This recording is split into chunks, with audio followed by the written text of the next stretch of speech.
Seigneur. Merci na bino nyonso tout bozola na biso de partout. Bonzambe na bonzambe Yesunde Mosukisi, bien-aimé dans le Seigneur. Merci na pasteur Fezamisi à la bouche autorisée de l'Éternel depuis Zurich. Merci na Philo Mukwaya Motema Bivens de Homo depuis Londres, Pena Maman Gisèle, Luke le Motema Papa Emmanuel na Boston, les frères Papi Kongé na Nzambe Alola Amonayo. Bonzambe na bonzambe Lola ezo futa simana to ya koloba kenzamba boto kwa web bien-aimé tozali na plateau na biso na maître Joël Kitenge oboyebi très bien to robeta ba mama solebele mbote maître Joël mbote de Calvin mbote na balandinyo so ya la voix céleste merci. OK maître Joël Kitenge toujours na cadre ya émission na biso ba mama kameza moi ebele balobi après ngoy kasandi babimisi pe Zoé Kabila biloko na libanda du solo ezandeni parce que na yoki on a maîtrisé bien te on met un peu ko expliquer biso bien papa. Non, ils ont peu procès et meliming. Batnyoso baebi Kinshasa biso toya. O baebi il y a toute une avenue. O babenga kango même Sakombi. Sozo que na ma campagne, ils ont la quartier toute une avenue qu'on appelait Sakombi.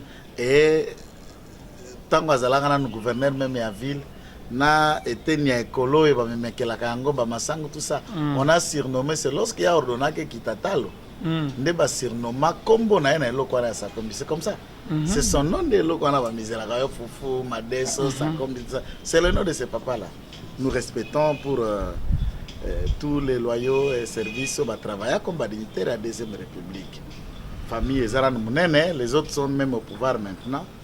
Mais lupango la bangoana de manière arbitraire kaka ndenge ngo ikasanja somba ki mabe qui achète mal achète double mwana mboka Zoé Kabila Mbala waza gouverneur ya kuna na Tanganyika avanda anganzama batia bambila okota nozui fimbo la justice était instrumentalisée à leur faveur.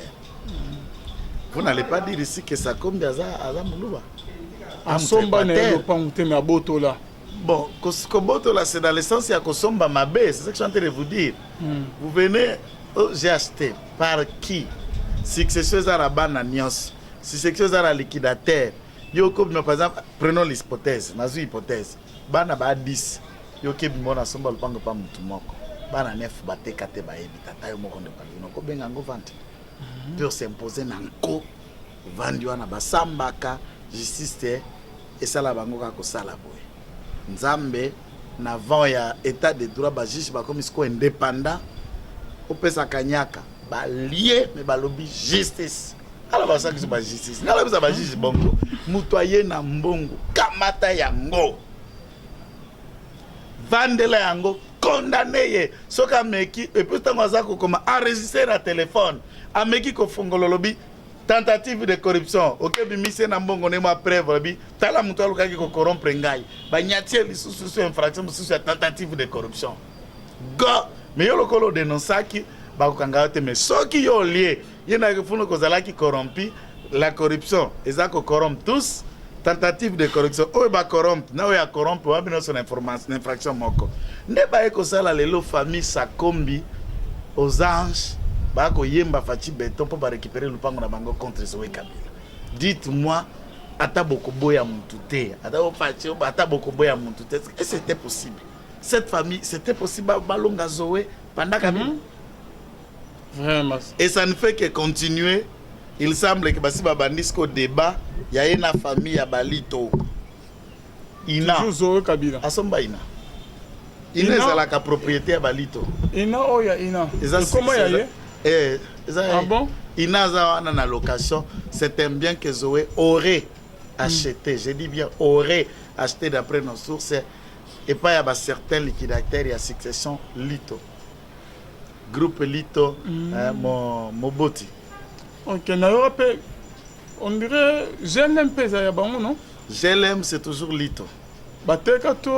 C'est encore un dossier en gestation.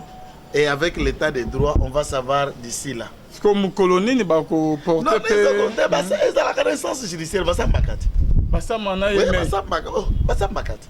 Mais parce qu'on a aimé, puis va juger sur la qui a une poche. Maintenant, là, on aura maintenant l'indépendance des juges comme Fungama.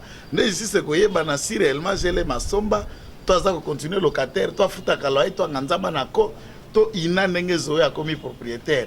Et comment Ezayaye, toi, famille Lito, ont encore la possibilité. Est-ce que ce sont des questions qui vont être dévoilées? Dieu vous dit, Batouara Bayaki de la République commerciale du Congo. Mais comme on a toujours Yazoé Kabila, il paraît que à Soma peut partir, il y a Athénée de la Gombe. Bien sûr. Benda kona izawanat. Na bagarde bazali. Bongo Shark Club na sala. Yo so mono kamati eteni ya école place basengeli batongata ba salle de classe ya sika. Batongata ba salle ata une partie ya ba salle de cours. École ko place Shark Club ezalaka on ezala na katani.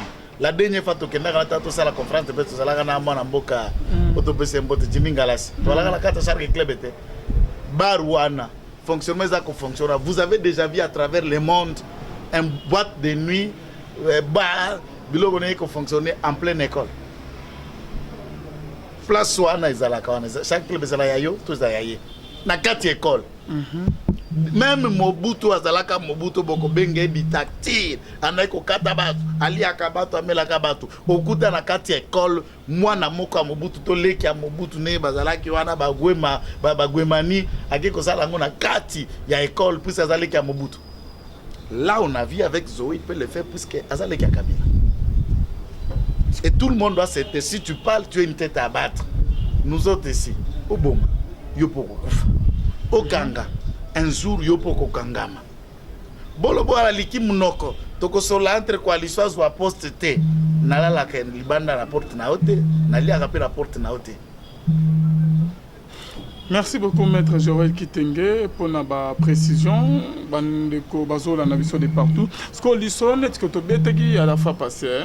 Oyo aussi ça dit sur non que il y a André Kimbuta que le lo ba bengi moi sine na justice à la ligne na bolo kokuna na parquet depuis lobby. OK, toujours pour la makambu ya ba parcelle na ba makambu na spoli ba benga ngo na français à droit spoliation. Donc sombelo ya il y a ma BP qui passe tout à la spoliation de parcelles. Donc, série, mais on dirait bango, commissaire qui ont Kemboka, on dirait ya bango, non, en soi, j'ai toujours expliqué le photo qui anecdote. Soko tali, M. Kabila, des philosophes, tali, tu m'as interviewé, na Mike quoi, Kabando Banga, pour s'exprimer un peu plus dans la public. Soko tali, m'a interviewé, na sortie médiatique. Vous sentez au fond de soi-même. C'est comme quelqu'un, à un bon sens, il a une autre façon à cause de battre. Mabe na ye la kinengeni. Batata na ba maman bazingi mabe nyoso bana ko sala wana ayebaki yango et tumbu abana ko pesa ba contexte. C'est ce que nous disons. Ça veut dire vous êtes un chef. Ozana sango kingana ko botola, kingana ko détourner. Même à l'époque, il a fait ça, moi je me souviens des informations sûres et des sources très très concordantes à Tia Zoé na Boloko 2 fois pour la biloko na expoliation. Ah bon? Oui. 2 fois. Dada koma ko kenda ko senga na ko senge bolimbi sipa fongola. Même Ibrahim na sala ba émission na yo awa je vous dis qu'Ibrahim c'est un aventurier, je vous ai dit ce qu'il faisait à Kasumbalé, c'est comment Joseph l'a fait faire, il l'a fait arrêter plusieurs fois. Naturellement, c'est quelqu'un qui aime la justice et il a dit, il ne sait pas comment s'y prendre. Large, et je ne sais pas pourquoi il laissait tous ces gens faire ça. Comment? Est-ce qu'il combattre la nini? Est-ce que c'est là qui va débat la contestation au Congolais, pas Congolais, au Nini, Babiloka Bongo, à nous, le cas protéger, pour pouvoir ne pas la protéger, je me demande. Je me suis dit, si Kabila dans les 18 ans, il peut sanctionner et tout le monde nyatami, mais n'a évité ton gâteau de tourner dans le continent. Parce que là, le peuple allait aimer. Le peuple n'a qu'une justice. Ce qui va te coller à Kitoko. Au sali ma bobo tole le côté boloko, sali bo tie tie. Mais peuple lingaye lingaye. Pe combien qui peut na lingaye. Vous verrez ceux qui continuent à les soutenir, ça va bénéficiaire, il y a avantage, il y a régime naé et qui continuent à les bénéficier. Ce que mon troupe ça dit va bénéficiaire, va mission bongo, va pesi va tout kanyaka, va rassembler foule, ne foule bandi koyemba. Et de manière d'être haï, il sait qu'il est suffisamment haï à 99% na Congo. Pourquoi laxisme n'a impunité? Mais l'idée, Soko Tangi, je vous dis, en étant honnête intellectuellement et consciemment en tant que Congolais, si vous lisez les projets, il y a 5 chantiers. Je n'ai pas un âge à 40, tout ça. Non, jeune.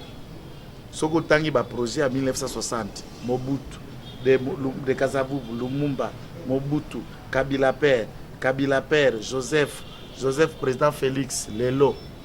Il n'y a aucun projet plus clair, plus cohérent, plus ambitieux que les 5 chantiers. 5 chantiers en 2006. C'était un projet clair. Et Ningi Sabindelet. Tant que pas tiki koluka financement en Europe, attirer le boko na Chine, na Japon, na Inde et l'Union européenne est tellement. C'est là où l'Union européenne s'est mise pour lui empêcher de matérialiser. C'est-à-dire que moi, je suis 5 chantiers et Simbi. Tu contrôles sous Congo et que la liste sous fonds de commerce et à la multinationale et à pouvoir étranger. Et l'échec de Kabila, la haine de Kabila date de l'échec. Il y a un programme, il y a 5 chantiers. Je parle bien. Il y a 2006 au programme à Liboso. Où il y a un biloko qui devrait être fait. Il y avait même le projet à gratuité éducation. Il s'est arrêté. Et tout cet argent-là qui a été mis dans Maboko Abatu, on a vu personne être arrêté. Au sali projet na révolution à modernité, n'était à Mouneno Babengi projet à Bukangalondo. 250 millions de dollars. Et ça, actif nayo pour voter Matata Pogno. À cette époque, c'est à peine que Matata Pogno vient d'être élu depuis qu'il est né. Atikala kozala élité. Azalaka ministre nommé. Balali boso ba voter na Jama Kabunda. Bazo kota législature moko na ba wilanya. Bango nyoso na ba mova. Première législature na bango yangoy. Batikala kozala élité depuis ba botama. Bango nyoso na Jama élu à la même période. Expérience parlementaire à la même période. Papa, obimisi 250 millions pour na mboka pour na peuple na yo. Omoni mutu akamati 250 millions wana tourner na yango comme poste na ye akende kotonga une université, la construction et autres coûtent plus de 100 millions de dollars. C'est vrai pour bano bakotanga kuna na kindu baba na Matata Pogno te baba congolais. Tout a été là. Oki ko diligenter une enquête te ceux qui la sanctionner, la sanctionner et on peut gérer l'État dans cet état de cause aux président de la République c'est comme si tout est bien fait.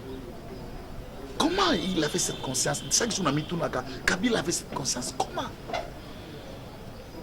Ce qui a sali Bukangalondo mbongo ebimi loko sala mitali yo kotawa ba ne Kabila père azalaka tumbo mukamate bobo tout ça. Mais tout le monde allait. Ici, le plus grand parti de nous tous, ça s'appelle le Congo. Bantitozo Goyasima, IDPS, PPRD, INC, la Mouka, Lala, ça ne vient qu'après d'abord notre plus grand parti commun existe, le Congo. Sans le Congo, que deviendra nos partis politiques? Sans le Congo, que deviendra l'IDPS?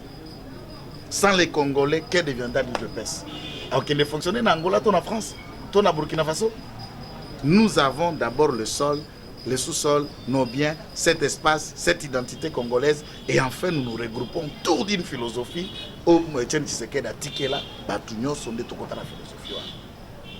Et le président est dans la bonne route. S'ils ne tiennent pas compte, puisque la gestion de Kabila elle est bonne. Puisque Kabila pour le moment c'est une Bible, non? Puisque avant l'école il faut se poser la question avant que l'école existe. Où est inventé l'école à sur quoi? Sur un néant. Et l'université a commencé. Puisqu'avant l'université, il y avait l'homme. Et avant que l'école commence, l'homme apprenait comment? Hiéroglyphe, commerce, troc. Mais après l'évolution, tout ça, on a un monde capitaliste. Pour le moment, président Félix ne gère pas un État dans un vide, puisqu'il y a eu déjà les prédécesseurs Naé Bazalaka. Mais parmi les prédécesseurs Naé, il n'y a que 2 Obaoumeli Minka, Mobutu na Kabila. Mobutu 32 ans, Kabila plus Kabila père Naé, Basali 20 d'années. Kabila Mokasal 18 ans, puisque les 4 à 5 ans, il y a Mouzé à 97 à 2001. Donc Kabila et Empire Kabila Bazala 21 ans de gestion à la République, Mobutu 32 ans. Et de grâce Mobutu Akufa, talani ba changer na Kabila passation oyo et sali que Kabila za wana za nanu et le signe ya gestion na actif na passif na eza client.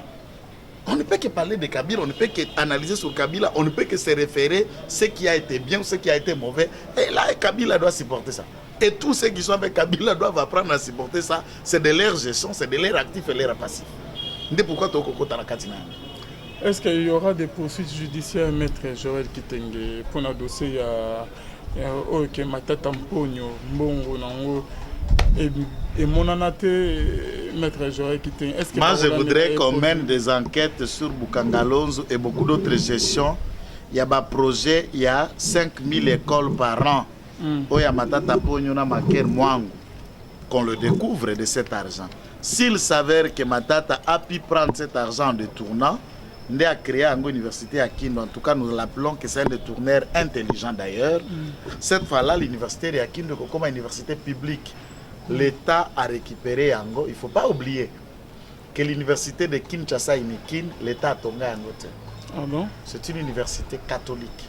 Ils ont missionnaire, Peur Serre de Moulin, donc ils ont un fondament. Stade de Marty, de Tata Raphaël, le seul stade de la ville à Kinshasa, l'État a tombé en hôtel. Les alliés payent à père Raphaël de la Kétule, il y a l'église catholique encore. Il faut se souvenir que l'université de Lubumbashi, l'État a tombé en côté de l'église protestante. L'État a commis à mon ennemi, comment il y a l'État. Donc, mais c'est l'État a exproprié. Même Grand Hôtel, le musée n'a pas comme propriété, ah bon? Kassit. Bamindele ne va pas exploiter habiter, pour exploiter contrat ici. Maintenant ils ont une propriété na biso. Ceux qui musée de Grand Hôtel, ils ont une propriété pris. Il y a Bamindele. Depuis entrée à Fidel de Grand Hôtel, ils ont une propriété na biso. Donc c'est ça courage. C'est ça courage. Bien mal acquis, le loco yozui, na ndenge sengelte na mbongo miso la baramboka. Ba kanga to basu ka loco na bazongi sanga comme université publique de Kindu. To Inikin. Inikindu. C'est fini. Et comme il a géré, comme l'État gère là-bas, et Matata Mponyo reste peut-être professeur dans cette université. Ah bon, merci beaucoup, maître Joël. Le dossier est bien. On a raisonné que non, maître Kabila le dans le pouvoir,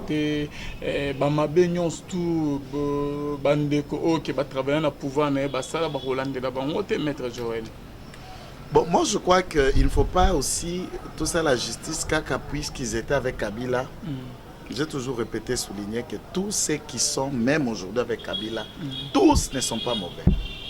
Et il y a un élément très important à retenir, tous ceux qui sont avec Kabila sont des Congolais. Et le Congo a besoin du concours, il y a tout Congolais. Non, j'ai dit, yo bisanga que Jimmy Ngala César Rwandais. OK, Azana Kabila. Yo bisanga que Serge Gadi Mazaro Azana Kabila. Alors ceux qui m'appellent Jimmy Ngala si poste. Donc je parle d'englober kaka nemo. Bon bazana e baba Congolais. Ba pe batu balingi pe mboka. Mbisa banda ko pola na mutu. Soki ba ndeko sala bongo bisalela salela po balaki na Kabila na ko mettre gogoté. Il y a moyen de travailler avec ces gens-là, mais Fatia Piskaka une ligne et un ton, ils peuvent faire du mieux pour le Congo. Faut pas considérer comme si on peut perdre aux autres, ce sont des démons et les anges sont à l'IDPS. Non.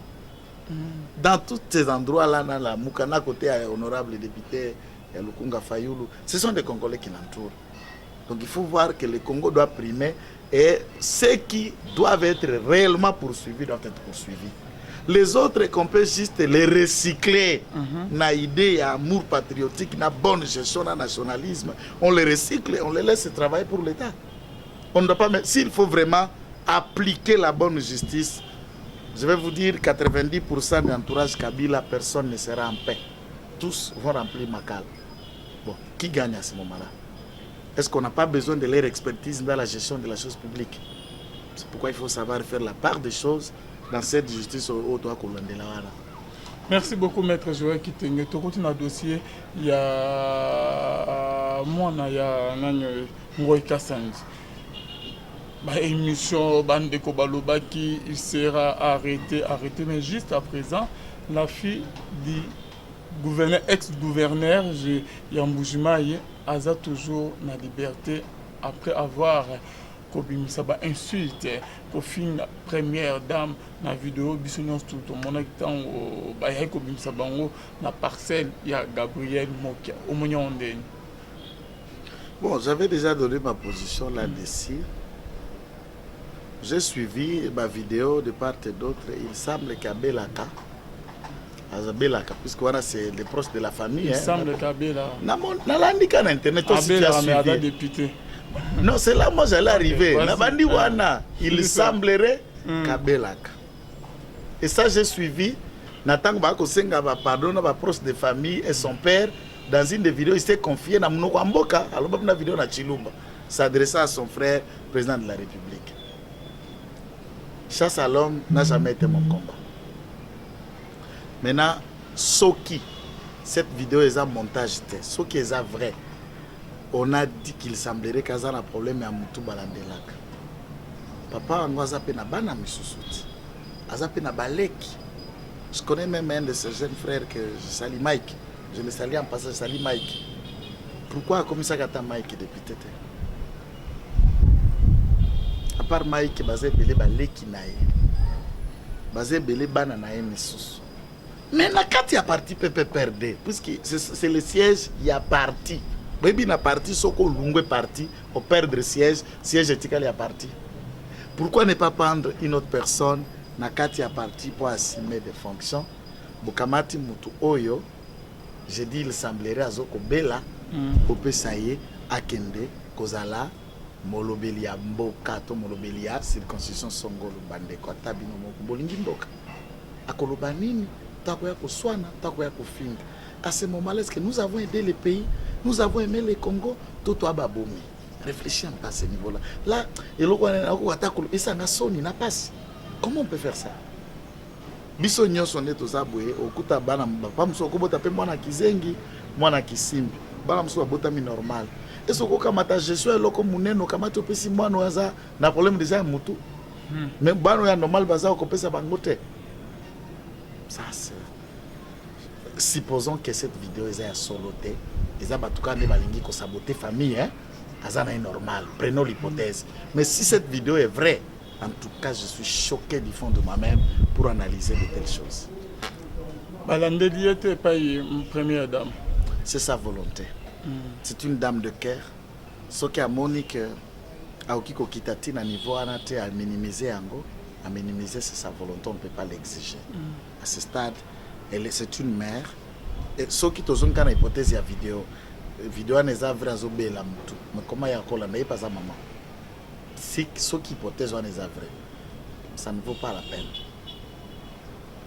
Mais je crois que un tel comportement pour mon peuple, à la provinciale, à la nationale, pour un élu qui s'apprend au président de la République, qui s'apprend à la première dame, juste pour exécuter un jugement d'un procès au jugement Bima le 6 juin 2018, alors que l'élection du président de la République est Salamina Nouté et à bientôt. Je crois que tous les élus doivent comprendre qu'en tant qu'un élu du peuple, en tant que président de la République, chaque institution a le devoir, il y a réciprocité, puis il y a respect, il y a différence les uns des autres. Mais Ngorika Sanjango a sali appel, non? Toujours pour na nini ya lopango non? Na droit ba bongisa biloko ebele. On peut faire opposition, on peut faire appel, on peut aller à cassation. Toutes les voies sont là jusqu'à ce que beaucoup épuisé. Dernière instance, na voie à recours. Net na ba ordre instance ya ba ordre de l'ordre judiciaire sous kanango ezali cour de cassation. Tine ba kokoma ba épuisé ce côté na niveau ya cassation, il n'y a plus de voie de recours. Là eloko ezate. Toute action judiciaire, il y a toujours l'état to mibeko ebongisa ba voie pe ya ko attaquer yango. Bon, eza loko là décision ba quitter avec Mukuna. Ministère public a ça l'appel. A ça l'appel? Oui. OK. Il y a des gens en liberté pour Mibeko Bongi, ça la liberté, mais néanmoins, ça les appelle. Donc, le soir n'est qu'on continue dans la cour d'appel. Oui, oui, à quoi que ça, ministère, puis il n'y a pas pasteur à quoi que ça, mais cette fois-là, que ça, la homme est libre. Tindenge, l'instance, nous sommes là, épuisé. Des affaires et définitivement clos. C'est son droit. Donc, il y a changer le droit, il y a qu'à saisir l'instance, pour aller. Donc, na minute yo azo Savoué vaincu Gabriel Mokapé a sepela mingi parce que makampe ko baluke ko changer. Mais s'il a raison. S'il a raison. Ici, nous ne disons pas, ce n'est pas la figure Nengoïka Sanji qui énerve que j'analyse, ou la figure de Mokia. Non, pas du tout. Moi, j'analyse le système judiciaire à Bisso par rapport à un système judiciaire qui était là de 18 ans. Sogoza, membre, à PPRD, proche à M. Kabila, on ne te touche pas. C'est ça la question. Et ici, je ne voudrais pas aussi, dans le Bisso, caché comme à la même chose. Si tu es proche de Tshisekedi, on ne te touche pas. Non, mais le président est en train de montrer que tu es proche de Tshisekedi, Cameroun, on te touche. L'aube, on te touche. Session, on te touche. Même Babalé qui n'a pas Bakangama, dépendant qu'on est ici. Alors, c'est le système que nous attendons. Aux à l'approche, il y a régime, mais Tambola, Yengebene, Mibeko, Tengami, Onyatami. C'est ça que nous cherchons. Okay. Mais maître Joël Kitenge par rapport à Mutuna Mobande Ope Baposa qui fait un tournoi yango Ngoi Kasanji maître Joël ezali na bande omusus bazana na bougement ekuna babenga kibiso kotuna ke mais en dehors ya likambu ya mwana yango ekasa est-ce que bakolandela epete il paraîtrait que papa mort akufa pona tina diamana e ba procès non des procès Ngoi Kasanji moi-même mais ça je le dis en présent bien des mots. J'ai assisté il y a un mois à une plaidoirie na TGI Gombe un tiers contre Diamant où il y a des tournages à Botolaka Bango Diamant. Les dossiers étaient pris en délibéré comme ça ne m'intéresse pas. Je ne sais pas à quel niveau Bazali. Il vous souviendra qu'il y a Eliezer à Kangama la Makala.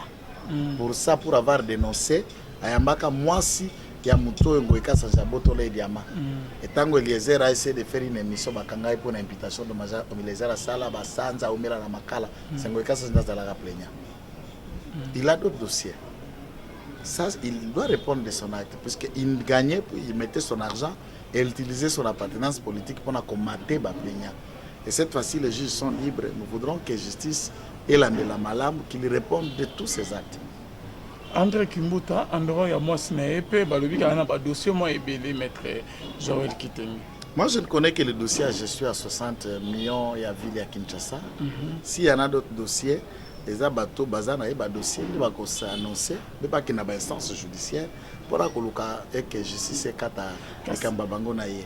Kasibazolo bake fâché à l'obaïga refouné dans le passé, il y a solo. Il ne fouine pas. Donc, plus pas bâti qu'à la pouvoir judiciaire.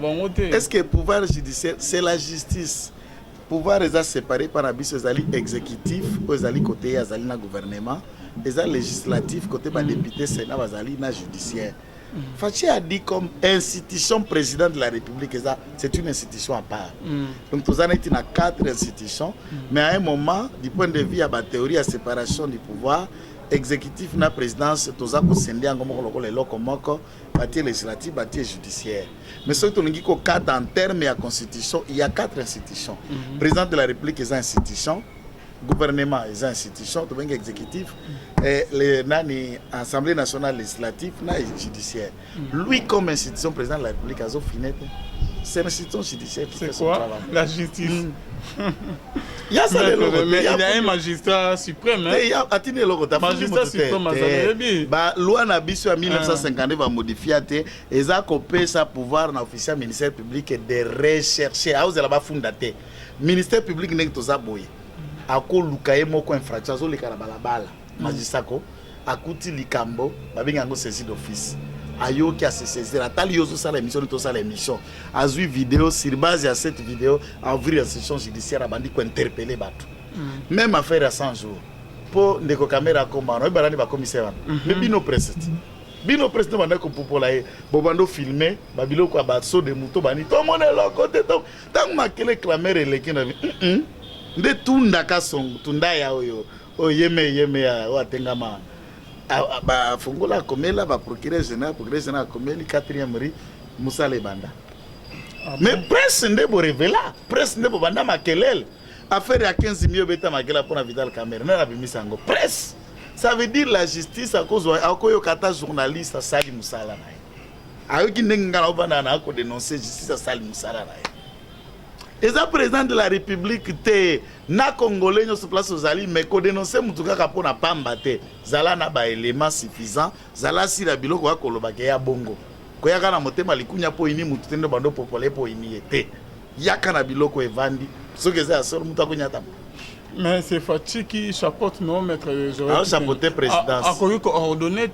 Non, non, il a ordonné. Jusqu'à preuve le compteur, depuis qu'il est président, il a ordonné l'arrestation de personnes. Caméra, même pas. Banane, rien. Je peux même vous informer que Basolagana est dans le téléphone. Basolagana avec un. Vous assure. Caméra Kofi, on n'a pas Moïbinaï. Caméra Zala Moïbinaï. C'est pour dire. Kaber Moïbinaï de tétier. Jusqu'à présent, est-ce qu'il y a une commission rogatoire une commission rogatoire qui en France pour vérifier en 2019 s'il a été acheté? Oui, c'est confirmé, mais c'est Kamer a acheté un immeuble de 2 millions et quelques dollars en France. Et là, il y a Amida. Non, non, à part réflexion, il y a Amida achat de notre immeuble. La commission rogatoire a rendu les rapports. Le rapport a été transmis au procureur général de la République. Donc, on a Moïbinaï des autres détails. Merci beaucoup, maître Joël Kitenge. Tout comme dans ce émission Nabiso. Et là, on est au Loba, na bande oignon Tubazola Nabiso. Et là, on a lingi na Loba, na bande ko baza kolanda biso mboka eza abiso nyoso. Mboka eza abiso nyoso. Nous sommes avec vous. Vous êtes avec nous. Tous en a posé à soutien na yo. Tout changer plateau, tout y a bureau à chaîne, tout le monde a la analyse à Kito, on s'expose, dans la babiloko, tout ça la analyse, ce qu'on a balabala, mitou kabamoto ezolek. C'est risque même pour notre propre sécurité. Si vous nous aimez, vous aimez des Calvin, vous aimez la voie céleste, mettez la main dans la pâte, $1, 2 €, 5 €, 100 €, ça dépend de vos moyens. Ça va nous aider, tout ça la mission na balabala te pour que beto massage un jour o loba aïe yo kutu luka kapo mais ce qui na place moko be bureau fermé nous beta analyse parce que tout cas vidéo c'est beta en ligne. Ils ont malade. Mais quand on fait à la rue là on s'expose. Tout à fait. Merci pour votre numéro de contact. Plus 243 99 119 34 33 plus 243 99 119 34 33. Que le Seigneur vous bénisse. Bye. Merci beaucoup, maître Joël Kitenge. Merci à notre commandant Zaïsi ma caméra. Na bino nyonso tubozola na biso. Beaucoup soutenir biso pour notre taux à place. Il y a Rocha Bureau bien aimé na $5, na $3, $2, $10. Et que ça la biso vraiment bien makasi. Ba numéro na biso yangwana plus 243 85 28 651 46 plus 243 85 28 651 46. Merci. Nabila nyonso tobolanda biso bonzambe na bonzambe lola ezofuta simana onto ya koloba ke nzamba boye to kwaye wapi na masa so biso on se retrouve à la prochaine live.